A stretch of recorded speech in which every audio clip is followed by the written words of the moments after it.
भक्तों की महिमा। बलिदान। पुराना जमाना था।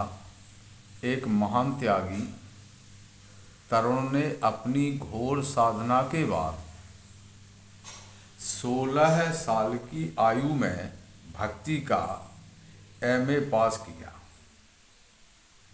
इनका नाम था उग्र तपस्वी दत्तात्रेय। उस समय अवध में राजा मूढ़ मानधाता राज्य करते थे। वे काली माता के उपासक थे। पुजारी, उपासक और भक्त मैट्रिक, बीए और एमए की तरह अलग अलग है। भक्त को महात्मा भी कहते हैं। एक रात सपने में राजा ने काली माता का दर्शन किया। माता ने कहा, बलिदान।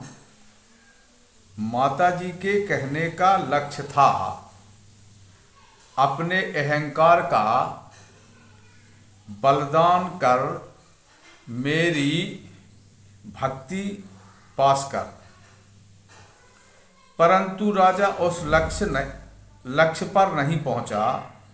उसने जाकर निश्चय किया कि काली की मूर्ति के सामने एक आदमी का बलिदान देना चाहिए,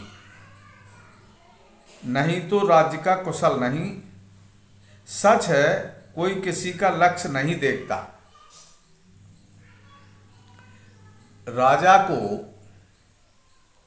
भय और चिंता से रात भर नींद नहीं आई। प्रातः मंत्री को ताकीद कर दी कि राजभर में यह मुनादी करवा दो कि जो आदमी काली माता का बनेगा उसके घर वालों को राजा 1,00,000 रुपया देगा। इस पवित्र काम के लिए किसी नवयुवक को अग्रसर होना चाहिए। इस नोटिस को साल भर हो गया, कोई न आया। एक दिन राजा ने फिर वही सपना देखा और सुना वही बलिदान का शब्द है। अब की बार राजा ने ऐलान कराया कि अगर कोई नवयुवक अपनी जान की मिथ्या लालसा नहीं छोड़ सकता तो न सही, परंतु एक मानव बलि देना राजा प्रजा के हित के लिए जरूरी नजर आ रहा है। अगर कोई किसी बूढ़े, अंधे या पागल को इस पवित्र काम के लिए राजी कर लेगा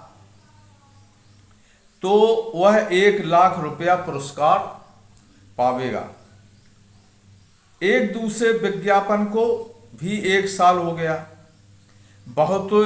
बहुतेरे बूढ़ों से उनके घर वालों ने कहा कि तुम आखिर 1 साल में स्वयं मर ही जाओगे, क्यों ना घर वालों को 1,00,000 दे मरो। परंतु अपने हाथ अपनी मौत बुलाने पर कोई राजी न हुआ। एक रात राजा ने फिर वही सपना देखा और फिर वही हुक्म सुना। राजा बहुत घबराने लगा। राजा ने निश्चय किया कि अब खुद उसे किसी आदमी की खोज करनी चाहिए। शिकार खेलने के बहाने राजा दिन भर इधर उधर घूमने लगा। 7वें दिन एक जंगल में एक आम के नीचे राजा ने भक्त दत्तात्रेय जी को चुपचाप बैठे देखा। राज ने सोचा, जैसे भी हो इसे ले चलना चाहिए। झूठ बोलूंगा, जालसाजी करूंगा, लेकिन इस लड़के का बलिदान जरूर दूंगा। राजा के लिए दफा 420 है नहीं। मालूम होता है कि यह लड़का किसी बात पर माता पिता से रूठकर यहाँ आ बैठा है। 50 रुपए मासिक की नौकरी का लोभ ही इसे मेरे महल तक पहुंचाने का साहस रखता है। सतयुग में भी कलयुग रहता है, कलयुग में भी सतयुग रहता है। चारों में चारों हैं। भक्त के पास राजा ने घोड़ा खड़ा कर दिया और उससे बातचीत शुरू की। तुम कहाँ रहते हो? राजा ने पूछा। तो भक्त ने कहा कि स्यो ही सब हैं। फिर राजा ने, मैं पूछता हूं कि तुम किस गांव में रहते हो? तो भक्त कहने लगा, महावीर सा वीर महावीर ही है। राजा, तुम्हारा नाम क्या है? भक्त, अंतिम गुरु दो हैं, एक कच्चा बाबा और एक सच्चा बाबा। राजा, मैं यह पूछता हूं कि तुम्हारा नाम क्या है? भक्त, जो सत्य होगा वही सुंदर होगा और वही शिव होगा। तो राजा सोचने लगा, मैं खेत की कहता हूं और यह खलिहान की बात सुनता है। मैं पटने जाता हूं तो यह आगरा जाता है। वजह क्या है? यह खूबसूरत लड़का जो एक गरीब राजकुमार की तरह बैठा है, अंट की संट क्यों बकता है? क्या सन की है? पागल तो नहीं हो गया है? भय से भेद खुलता है। राजा, तुम चोरी करके भागे हो? मैं राजा हूं, मैंने तुमको गिरफ्तार किया है। भक्त, नेम का राजा रामचंद्र, प्रेम का राजा कृष्णचंद्र। राजा, मेरे पास तुम्हारा वारंट है। भक्त, शिव ही सब हैं और सब ही शिव हैं। राजा, चुप रहो बदमाश।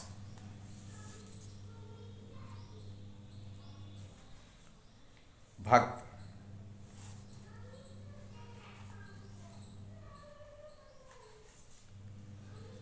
भक्त, माया बन रही है परमात्मा और परमात्मा बन रहा है जीवात्मा।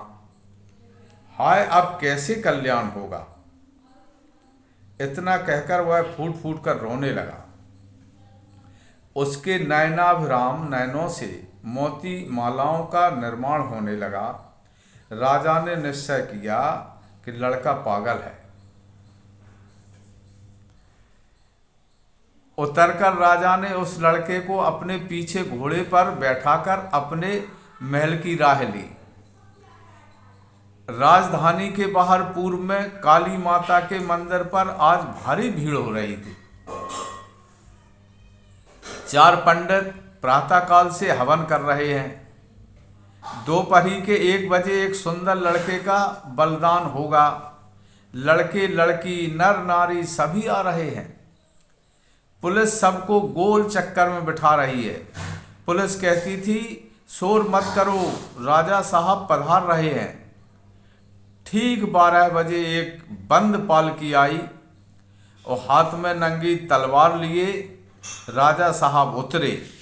हाथ पैर बंधा एक लड़का भी पालकी से उतारा गया। दोनों आकर हवन के पास काली माता के सामने खड़े हो गए। लोगों ने उन दोनों को देखा। मास्टर दत्तात्रेय को देख सब चकित और सम्मोहित हो गए। ब्रह्मा, विष्णु और शंकर तीनों के आशीर्वाद से भक्त जी का जन्म हुआ था। माताएं कहने लगीं, अगर मेरा बच्चा होता तो राजा की दाढ़ी में दिया सलाई लगा देती। हाय, बेचारे की माँ मर गई। पिताओं ने कहा, अगर मेरा पुत्र होता तो चाहे मेरा तन बदन तौले तौले उड़ जाता, लेकिन जीते जी इस पर आंच न आने देता। रमणियों ने कहा, कितना मनोरंजक पति होता जब पूर्णाहुति की घंटा बजी तब 1 बजा। राजा ने तीखे स्वरों में भक्त से कहा,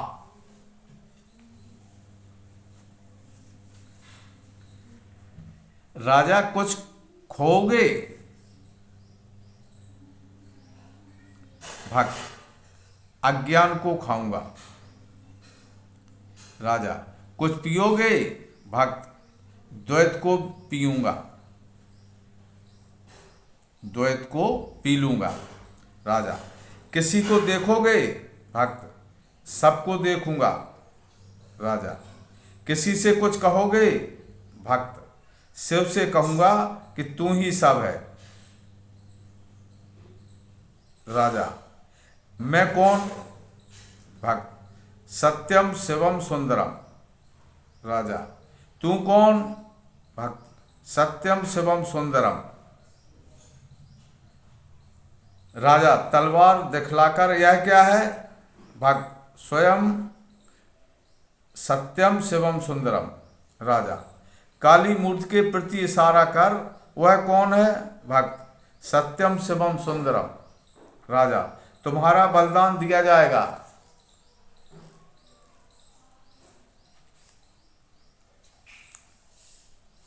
भक्त, सत्यम शिवम सुंदरम। राजा तलवार उठाकर, जय काली। पब्लिक में हाहाकार मच गया। कोई रोने लगा, कोई भागने लगा, कोई आंखें बंद करके बैठ गया, कोई चिल्लाने लगा, कोई मूर्छित हो गया और कोई राजा को गालियां देने लगा। यह क्या? राजा और भक्त के बीच स्वयं काली माता प्रकट हो गई। मारे भय के राजा की तलवार जमीन पर गिर पड़ी। देवी, क्यों मूर्ख, यह क्या कर रहा था? राजा, माताजी का आज्ञा पालन जैसे हो सका, यही पागल लड़का 3 साल की तलाश के बाद मिल सका। क्षमा करो माताजी। देवी, पागल लड़का? राजा, जी हाँ। देवी, कौन है पागल? राजा, यह लड़का। देवी, ये पागल है या तू पागल है? राजा, माताजी। देवी, परमात्मा रूपी बादशाह के ये एक शहजादे हैं। इनके बचाने के लिए मुझे बड़ी दूर से आना पड़ा। अरे मूर्ख, प्रथम यह बता कि मैंने तुझसे अहंकार का बलिदान चाहा था या किसी मेरे बच्चे को अकारण मार डालने को कहा था? राजा, समझा नहीं माताजी। देवी, और मारने के लिए मिला वह कि जिसे स्वयं मौत नहीं मार सकती। राजा, समझा नहीं माताजी। देवी, जो सबको शिव देखता है, किसकी मजाल जो उस पर हाथ उठा सके?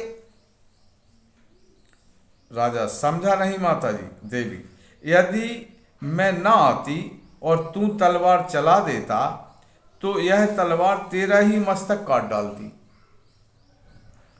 राजा, समझा नहीं माताजी। देवी, राजा तू नहीं पहचानता कि यही महात्मा दत्तात्रेय हैं जिनको भगवान और जगत गुरु जैसे 2 पद प्राप्त हैं। राजा, समझा नहीं माताजी। देवी, इनके चरण कमल पर अपना सिर रख दो। आज से इनको अपना गुरु मानना और इनके उपदेश से जीवन का संचालन करना। राजा, भक्त के चरण पकड़, क्षमा करो हे क्षमा निधान। देवी अंतर ध्यान हो गई। अमीर को उठाकर फकीर ने छाती से लगा लिया। पहले तो प्रजा दुख के आंसू बहा रही थी, अब वह सुख के आंसू बहाने लगी।